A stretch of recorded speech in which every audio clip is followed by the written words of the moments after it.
Okay, we are recording. Share my I'm screen. I'm sorry, Yeah, Rabbi Ari. Is this on YouTube as well, by chance? this should be, well, not streaming live. Okay, It's going it's to be okay. posted later. Yeah, no, not live Okay, because I don't have the second camera device set up for right. the live stream.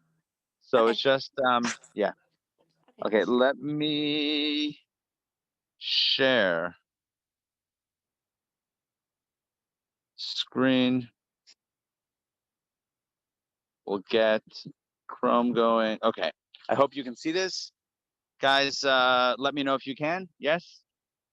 Yes. Awesome. Okay, great. All right, so we are very much in the middle of the story of Eliezer's attempt to find a wife for Isaac, for Yitzchak. So if you recall from yesterday's adventure, so you'll recall that Abraham said to his trusted servant Eliezer, Simna yadcha tachas yirechi. He says, put your hand near my thigh, etc. And he says, and take an oath that you are going to engage in this mission and faithfully and help find a wife for my son Yitzchak. I want him to get married and marry a girl that's not from around here, but he can't go anywhere else. He can't travel because, as I mentioned yesterday, he was an Ola Tamima. He was offered as an offering on the altar. So therefore, he wasn't able to leave Israel. So therefore, Eliezer needs to be the one to go find him a wife. All right. So here we go. So now the story actually picks up, and the action kicks in. So this is Bereshit, Genesis chapter 24, verse 10. So it says, and the servant took, again, the servant is Eliezer. He took 10 camels of his master's camels, and he went, and all the best of his master was in his hand. And he arose and he went to Aram Naharaim, to the city of Nachar. Basically, what the Torah is telling us is that he went to the old country. I think somebody mentioned that yesterday. Maybe Joy mentioned that. So it's the old country where Abraham originally hailed from. So it's the city of Nachar. This is the old mishpacha, the old family lived there. So that's where Eliezer headed. Okay, let's continue with verse 11. And he made the camels kneel outside the city, beside the well of water at eventide. I love that word. Um, at the time the maidens go out to draw water. So basically, he had these camels, and the camels have to drink eventually, and so they're waiting by the well. Verse 12. And he said, O Lord, the God of my master Abraham, please cause to happen to me today and perform loving kindness with my master Abraham. So here he launches, as we'll see together, here Eliezer launches into a prayer, and really I would call it a prayer deal. He says, look, first of all, God, please help me. Please help me with the mission that I'm performing, that I'm engaged in right now. Now he makes a deal. Verse 13. Behold, I'm standing by the water fountain. In other words, I don't think he was referring to the water fountain as we know water fountain, but standing by the fountain of water, by a well, and the daughters of the people of the city are coming out to draw water. And it will be, again, this is the deal that he's making. Verse 14. It will be that the maiden to whom I will say, lower your pitcher and I will drink. And she will say, drink, and I will also water your camels. Her have you designated for your servant, for Isaac, and through her may I know that you have performed loving kindness with my master. Let me translate that into maybe a little bit more understandable English. Essentially, what was going on was Eliezer was making a deal. He says he's wondering how he's going to know. He's meant to find meant to find a wife for Yitzchak. But how's he going to know who's the appropriate match? Bunch of young ladies there, a bunch of young women. How's he supposed to know? So he makes a deal and he says, "Look, God, I'm going to ask for a drink," and I guess he's planning on doing this multiple times. Whichever of the young women will say, "Oh, here's drink for you," and also for your second here. Here's drink for you, and also for your camels. So that's going to be the one that is destined for That's the one that should be destined for Yitzchak. So that's kind of the deal.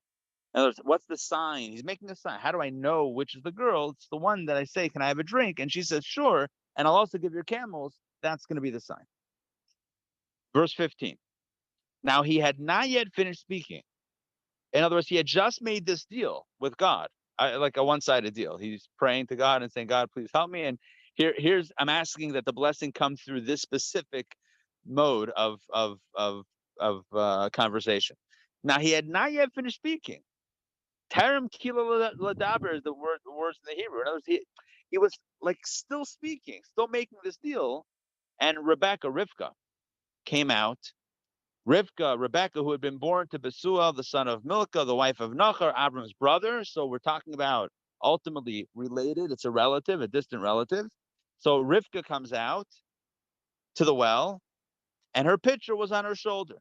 So now remember, Eliezer doesn't know. This is before Facebook, right? So Eliezer doesn't yet know where the family is and what they look like and all the kids and all the extended family. He doesn't. I'm sure he didn't have that knowledge. All he sees is a young girl coming out to the well with a pitcher on her shoulder. The Torah is telling us you should know, FYI, who is this? This happens to be connected, related to Avram's family. So it's exactly what Avram wanted from the old country. Let's continue 16. Now the maiden, Rebecca, Rivka, was of a very comely appearance, a virgin, and no man had been intimate with her. And she went down to the fountain and she filled her pitcher and went up. Now you might be wondering, why is all of that relevant? I think some of those details and descriptions and adjectives are relevant in the sense that just, the Torah is telling us that, maybe that wasn't always the case with all of the young women and whatever. And the bottom line is that Rivka, was she, one of the phrases that our sages use is that she was kishoshana. She was like a rose amongst the thorns. So she lived in a place that was also rough. I mean, somebody asked, I think yesterday, maybe Mark asked yesterday, why are they going to the old country? It seems to be more the same thing. So in truth, it wasn't just the old country. It was really going to the mishpacha, back to Avram's family, extended family back home. But even so, she's considered the rose amongst thorns. In other words, not everyone was righteous, and the Torah is trying to emphasize her righteousness. All right, let's continue verse 17. And the servant ran toward her, and he said, remember, he had just hatched this plan that he's going to go over, to a young lady there with the pitcher, and he's going to ask, and somebody shows up. Perfect, let me do it. So perfect opportunity to try this out.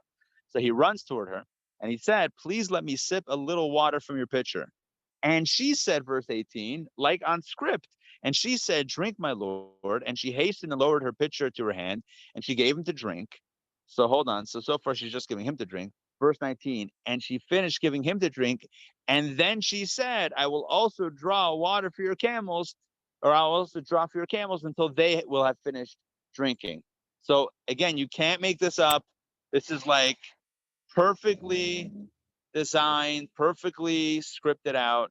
Here you have Eliezer saying, "God, give me a sign, and here's what I'm thinking the sign should be. I'll ask a young lady for water. She'll give me to drink, and then she'll say, 'Hey, how about the camels?' And that's going to be the one." And just then, a young lady comes out. He asks her for water. She gives him water, and then says, "How about the camels?" And at this point, he's like, "This is amazing." Verse 20, and she hastened. Rivka hastened. She quickly went and she emptied her pitcher into the trough, and she ran again to the well to draw water, and she drew water for all his camels. Unbelievable.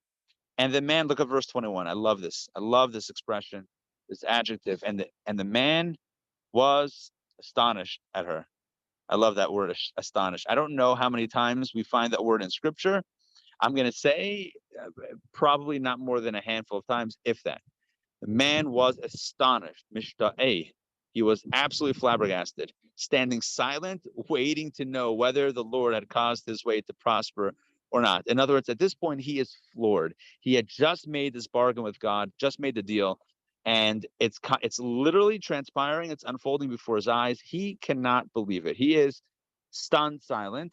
And now he's thinking, okay, he still has to find out a few more pieces of information to corroborate if this is really the one. Let's continue. Verse 22. Now, and you'll see what other information he's fishing for. Now it came about when the camels had finished drinking that the man, in other words, the servant, Eliezer, took a golden nose ring.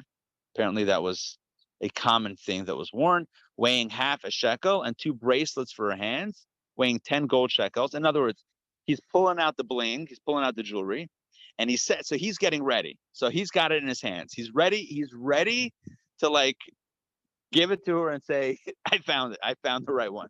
But he has one question. And he said, verse 23, whose daughter are you? Please tell me.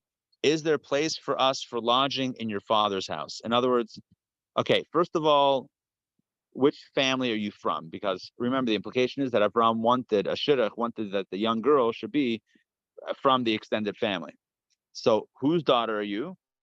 And then he says, and on a practical note, do you have a place for me to stay?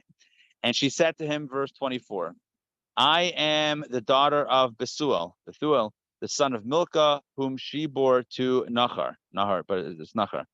And Nahor again was Avram's family. And she said to him, both straw and fodder are plentiful with us. There's also a place to lodge. In other words, you can absolutely stay there, no problem. Stay by us, no problem. And at this point, Eliezer realizes mission accomplished. It's not over yet, but already he realizes that this is working out. And so what does he do? What does any good believing individual do after having such incredible divine providence unfold before their eyes? Verse 26, and the man kneeled and prostrated himself to the Lord. He basically falls on his knees in thanksgiving and just utter celebration. He cannot believe his fortune in finding the shidduch and finding the young girl. Now, I want to go through a few points in this reading. Let me check in with you, and please unmute yourself. Let me know. Are you able to see my screen? And as I'm scrolling through, yes, is everything coming through? Yes. Yeah. Okay, fantastic, good. All right, so let's go through a few points and maybe come out with a few life lessons from this as well. Why not, right? Okay, so number one, the first thing that we note, and it's clear from the beginning and the end of this reading, it's clear that Abraham, didn't pull any punches. I don't know if that's the right phrase. He's going all out on this shidduch. In other words, he is sparing no expense to get his son to find a wife for his son. So he's sending Eliezer. Eliezer's traveling with 10 camels. Now, to be honest with you, I've never traveled with a camel. I'm just being very transparent here. But I'm figuring that if you travel with a camel, dealing with one camel is probably enough. I don't know how you take 10 camels and you travel in tandem with 10 camels. I don't know how that works. Does it mean that he had a team of other camel drivers that are not even mentioned here? Does it mean that he walked alongside the camels, or he rode on one and the others kind of followed? I don't know the logistics of it. I don't know if the commentaries even discuss the logistics, but here's the point. Eliezer himself, one guy, does not need 10 camels. You have 10 camels as a show of opulence, as a show of wealth, as a show, well, not wealth, it's not, but it's like sparing no expense. So that's number one.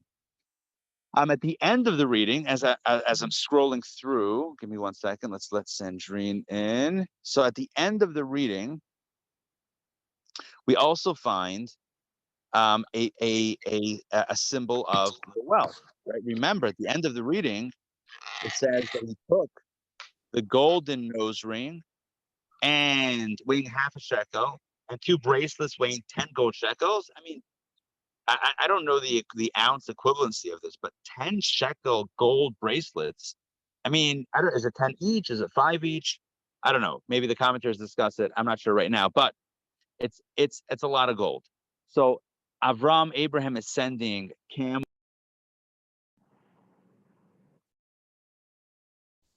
And again, sparing no expense in putting together this match. And as you'll see, on the camels were other gifts, were lots of other gifts that, as the story unfolds, those gifts will also come out and be presented to Rebecca, Rivka, her family, etc. So that's the first thing that we learn, and I think it's an important message, and that is, When you need to get something done, spare no expense. It doesn't only mean physically with money, but in general, if something is important and something is relevant and necessary, then we got to go all in. There's no doing something halfway. This was a mitzvah. It was a mitzvah to find a wife for Yitzchak and to, keep the chain going. Remember, it was very difficult for Abraham and Sarah to have a child together. And finally, at a very old age, 100 years old, 90 years old, respectively, Abraham and Sarah, they finally had a child. And now this child, I mean, it can't end there either, because this Judaism thing needs to continue. So clearly, they're sparing no expense and putting in all the effort to keep the chains and the links in the chain moving forward. So that's, again, a lesson for us about when something is relevant, something's important, we shouldn't go in it halfway. We should be all in. So that's number one. And by the way, at any time, feel free to unmute yourself and jump in if you have questions or comments on that.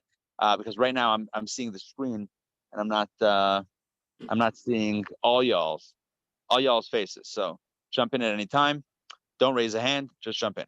Okay, now the next thing I want to mention is this deal. He speaks to God and he says, God, number one, help me. And number two, I actually have the way that I want you to help me. Now, one might read this and say, that's a bit presumptuous. Here you have a guy who is, asking God for help, but he doesn't just say, God, help me as you see fit. He basically says to God, help me as I see fit. In other words, I'm going to tell you how I want to be helped. And one might say that that's a bit presumptuous, right? Because who are we to tell God exactly how we want to be, how we want things to transpire? Nonetheless, we see that Eliezer does this, and it works out for him. He's able to say to God, I want it to transpire in such and such way, and it works out. So what's the message for us? The message is sometimes we have to be bold, right? Like with Abraham, Avram went bold, he went big. So too with us, sometimes we have to be big, we have to be bold. We can't shy away from our request from Hashem. We need something, we want something, we need a sign. It's okay to pray and to ask. Listen, that doesn't mean Hashem has to answer us the way we want, but there's no harm in asking for a particular blessing, and even in a particular method, certainly for clarity, because that's really at the heart of what's happening right here, is a request for clarity. Eliezer just wants to know that this is the right one, and he's asking for a sign, and boy, does God give him a sign. Now, what's the sign that Eliezer requests? And as we'll see soon, it's not a random sign, but it's a very relevant sign. The sign is that I'm going to ask a girl, one of the young women, for water, and if she says sure, and I'll also give your camels to drink, then I know that it's the right one. What kind of sign? It seems, again, it could seem like a random sign, but as the commentators explain, it wasn't random. You see, what was the hallmark? I'm actually going to stop sharing so I can see you all. Give me a second here. Boom. Boom. Okay. So what was the hallmark? Hey, so what was the hallmark of, go sideways. What was the hallmark of Avram? If you had I'll mute yourself to jump in. What was his MO? What was his classic disposition like? What was his specialty? Hospitality. Boom. Now does the sign make sense? Right? What's Eliezer saying? Who's gonna be the right girl to marry Avram's son? It's somebody who cares about animals, somebody who's compassionate, somebody who is not just saying, I'll give you water, right? But somebody who's saying, and also your animals should drink. They're probably also very thirsty. Someone that has a sensitivity toward animals, that's the right person. Someone has a chesed, a kindness, right? It's so interesting because the sign is not, the girl. I'm not going to ask anyone for a drink. The young lady who comes over and says, can I give you a drink? That's going to be the one. No, that's not the sign. He's going to ask, can I have a drink? And then she's going to initiate and say, but how about your camels? That's going to be the one. It's so interesting that it was revolving around taking care of the animals. But again, it totally fits with the family. I mean, that's how it's how because that's the right trait. And I think, again, this is so important, such a powerful message for us in our lives. And that is, when we're looking for, in the case of a relationship, right? We're looking for a relationship. So we should have clarity as to what are the qualities, right? Not that we should set up our dates, necessarily say, if I say this and you don't say that, then I know, forget about it. I'm not saying to do tests and play games, but there are things that tell us about the character of the other person. And we have to know what kind of character we are. We have to know what kind of character we want, what kind of relationship we want, and then we're allowed to pursue it. It's not a bad thing to pursue. It's okay. Eliezer says, I know my master. I know Avram, Abraham. I know his son. It's got to be a girl that has that's above and that's above all. That's kind. That has a good heart. I'll tell you this. It says in Pirkei Avot, Ethics of Our Fathers. What's the best character trait that a person could have? The different rabbis debated it because, of course, how are you going to have one opinion? You ask a bunch of rabbis. So what's the best quality that a person could possess? You're going to get a bunch of answers, all right? No doubt. One of the rabbis says, Lev Tov, a good heart. This is not a medical, I need to see your cardiologist report. No, that's not. Good heart doesn't mean, take the blood pressure first. A good heart means someone who is kind and compassionate and just a good person. And the other rabbi said, you know what? That's actually the best quality of all the ones that were mentioned by different rabbis. Because if you have a lev tov, you have a good heart, then you have everything else. In other words, if you have a good heart, then everything else comes along. Everything else is workable, manageable, or it comes along with it. But that's at the core. And that's what we see in the first shidduch, the first match, the first marriage conversation in history. I mean, we read about the coupling, if you will, of Adam and Eve, and about, we read about Noah and his wife, and we have lots of couples, so far in Torah. But the first one that we read about, like how they met and how they got married and everything, this is the first story. This is the OG, this is the original match in Torah. And it's predicated on, will you offer the animals a drink of water? And I think that's beautiful. I think that's absolutely beautiful. And it's a message for all of us. Number one, most immediately, if you see an animal that looks thirsty, give the animal some water to drink. But also, it's about knowing your values, knowing what you want, but it's also about being a good person. And so Rivka had many qualities, but the first thing we know about her is that she cared. And that message is as good as gold. All right, at least I think. But hey, I'm biased, I guess, or not. I'm not biased. I'm just partial to the story. Okay, any questions, comments? Yeah, actually, Ari, I've got two things. First, in looking at the Torah, where Eliezer says what the sign he's looking for, and he says the one who replies, "Drink, and I will even water your camels. Her will you have chosen for your servant for Isaac, and may I know her that you have done kindness with my master." When I first read that, I was thinking that she was doing kindness, but no, this is Hashem doing kindness for. In other words, he's saying, if it works out so smoothly, then not only will I have done my job, but I'll know that you really are watching Abraham's back, that you really got his back, because you're orchestrating all this for his benefit. Yeah, exactly. That's exactly what that means. But the second thing, which I wanted to bring up or question, is somewhere I read that Rebecca had the gift of prophecy. So did she do this because she knew that was somebody coming from Abraham for his son? Very interesting question. I don't know that at this point that she was a prophet or prophetess yet. I don't know. I would have to look back at the sources. I do know that ultimately she is in communication with divine inspiration. I don't want to give too much away, but eventually she does become pregnant. I mean, I can't jump that far ahead. Eventually her and Yitzhak get married, and eventually she gets pregnant. And there's an issue with the pregnancy. There's a lot of pain with the pregnancy. And she consults with the prophet or with God. And the message that she's given is about twins, Jacob and Esau. So at some point, we do know that she has divine communication. God communicates either directly to her or through someone else to her. So yes, definitely she had that prophecy. I don't know if at this stage if she was yet in, as they say, communicata, I think that's what they say, with God, to know, like in general, and plus to know that this is the line that you should be saying to get the guy. I don't know. I'm the way I've always understood the story is that this was a genuine response. She says, your camels look thirsty. Let me give them also some water to drink. And Eliezer's like, boom. By the way, there was one more thing.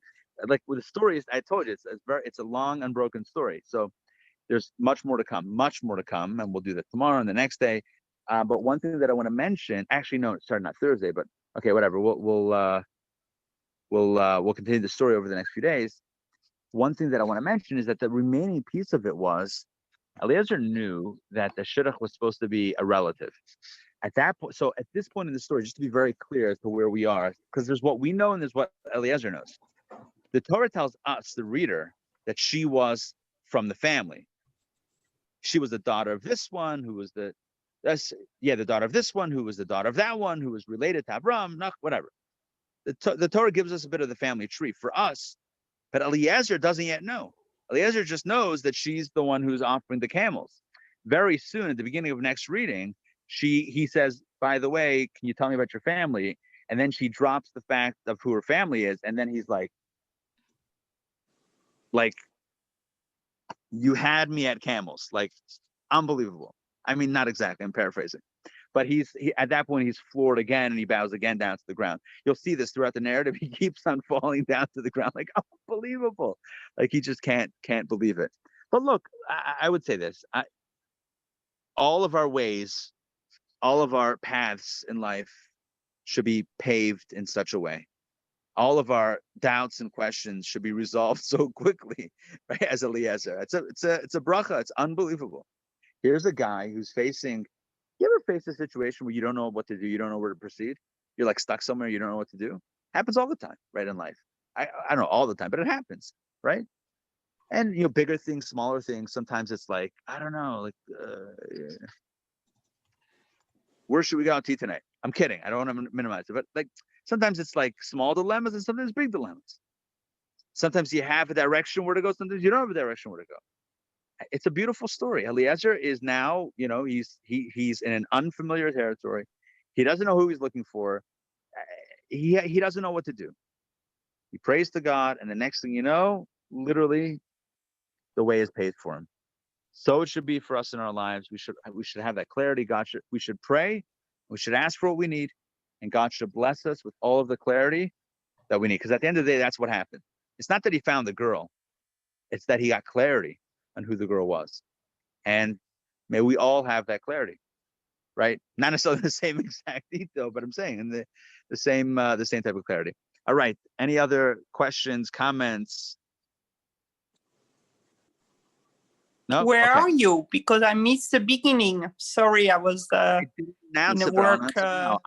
I'm visiting my mother and grandfather in Pittsburgh. Pittsburgh. Okay. Yeah. So this is Squirrel Hill. Well, it's a driveway. It's Wow, not too have a cold. great Apparently. time. This is it. No, Pittsburgh. No, it's gorgeous. Today is like 70 degrees and sunny. Wow. It's funny, like I didn't even pay attention to the weather. I was like, I'm gonna visit, and that's for a day or two, and then head back. I'm not planning on like sightseeing. I'm not going on the Duquesne Incline, if you know what that is. It's downtown. So I'm not gonna go on the boat in the Three Rivers. Nonetheless, it happens to be gorgeous weather. So it's actually stunning. I mean, it's gorgeous. Not a cloud in the sky, as you can see. Nice. You can also see Never been to Pittsburgh, just the airport. Yeah. They can't get enough of their Steelers. In the airport, there's a statue, literally a statue of Franco Harris in the Immaculate Reception. I'm not joking. Like I took a selfie. I'll share it at some point. But there's literally a statue of Franco Harris making that catch, because it's Pittsburgh, and that's how we roll. Whatever. It's true. Anyone I meet from Pittsburgh, like any generation, gender, everybody's into the Steelers. And I always joke. I don't think it's a joke, but it's because there's not much else here. and I mean that, I don't mean that in a bad way. Just it's I mean, like, the Steelers are like, what's going on? It's like the tourism thing. What I in Pittsburgh, used to have steel mills. I'm sure there's other stuff. It's been a while, but the Steelers are like a thing. In LA, there's more things. You just have things. Diego, you have things. Miami, you have things. Atlanta, you have things. Plus, they've been very good over the years. So it's like on a Sunday, I mean, you go to the grocery store, everyone's wearing jerseys. I always joke that it's like everyone's thinking, like, just in case Roethlisberger goes down, they're gonna be like, I just saw a guy in aisle 7 in the Giant Eagle on Murray Avenue. Call that guy. He's already wearing the uniform. Get him in. He's ready to go. Everyone's like ready to get out there in the field. So, there's a lot of pride, a lot of city pride. So this is Squirrel Hill. This is the famous Squirrel Hill, the Jewish hood. So it's good to be back, and it's good to be with you guys, and it's good to study. So I'll be broadcasting for those that are taking the Tuesday night JLI class, Secrets of the Bible. So I'll be broadcasting live, not from my phone. I'll be, I don't know why I shook it when I said that, or again even, but I'll be live from my computer from here, from Pittsburgh. So we'll see you all. We'll see some of you later on. So you're gonna do tomorrow night and Thursday Zoom, or? So tonight Zoom from here. Tomorrow DPP is. I sent out an email. I think you. Yeah, I know you saw it. So we're not meeting in person tomorrow. So I'll be on Zoom again. And then tomorrow night Torah studies on Zoom, and then Thursday morning I'm flying back. So I have a flight that arrives, I think, like 9:45, 10, somewhere around there. So I'll be back, and then please God, if assuming everything's smooth, I'll be back for the 12 o'clock in person Thursday. Rabbi? Yes. Rabbi? So we spoke about bracelets in this Torah portion. I sent you pictures of bracelets earlier this morning when you have a chance. I saw that you sent an email, but I did not see the email. So I am going to I'm going to check that out. But yeah, I mean, how cool. I you know what? I didn't even make that connection, but literally this Torah portion is talking about jewelry. By the way, the jewelry keeps on coming. So there's more jewelry. But so far we have a nose ring and we have 2 bracelets. I'm not suggesting, by the way, that we do a Jewish jewelry thing with the nose ring. It could be for the YJP. Yes. Professional. Yes, exactly.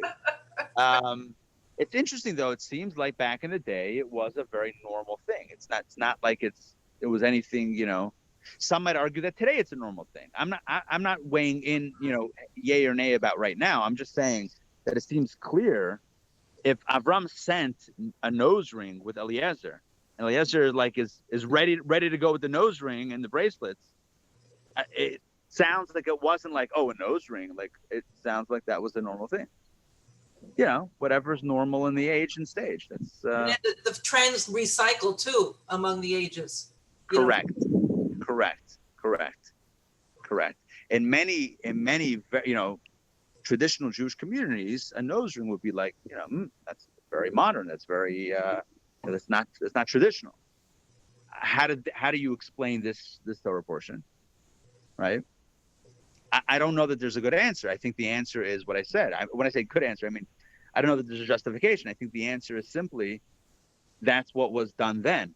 The question then is who decides what's done, right? So someone could argue, say, well, that's done also now. So then what's there should be nothing, And again, I hear that argument, and I don't know that there's anything wrong with that argument, but that's for another class. We'll have to leave a class on piercings and whatnot. We'll have to leave that for another another time, another opportunity. All right. Okay, good.